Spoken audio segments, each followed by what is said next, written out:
when I have extroverted people I'm working with, we talk about, for the extroverts, the social butterfly. They love to flitter around and they gain their energy that way. But I'm going to steal the turtle because I love the analogy. And I love the idea of being able to kind of go into yourself, but not for too long because we're built for relationship.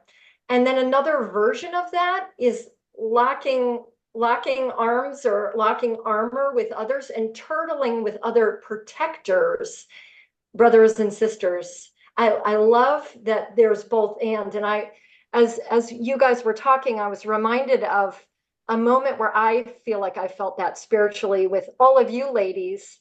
And I'll get into more detail later with the rest of the listeners for today, that it's been a bit of a season in my life with a daughter who is struggling with some health concerns. And she's doing much better, but it's been a very difficult road. And I naturally turtled in my own life, trying to kind of put out fires within the family and get her to doctor's appointments and get all of her needs met.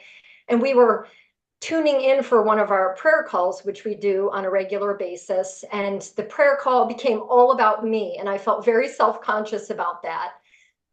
But, for over an hour, I was praying and these ladies were praying for me. And I had this image in my head of, and I'm not the sick one, of my sisters carrying me on a mat because I couldn't walk. I was doing all that I could do and laying me before Jesus. Like, here she is, like, listen to these petitions. And as Angel was talking about, the turtle formation, that was what that was like. It was like being protected in the spiritual sense through the methodology of prayer.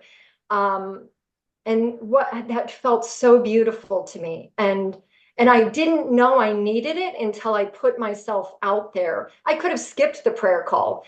And maybe on a more stressful day, I might have said, I just can't do this today, or I have something else to do. But I'm so glad that I tuned in to be able to have that experience. And now I have these wonderful images to draw from. It's like, do I need to retreat and just turtle by myself and not do that for too long? Or do I need to call on some of my sisters or fellow believers to kind of turtle with me? Because there is this intense protective factor that is so beautiful. You don't have to put on your t-shirt, I'm struggling, and go face the world, but you can lock arms and lock armor with some like-minded people and feel really, really cared for and carried to the feet of Christ. That was just a wonderful experience that I definitely hold in my heart.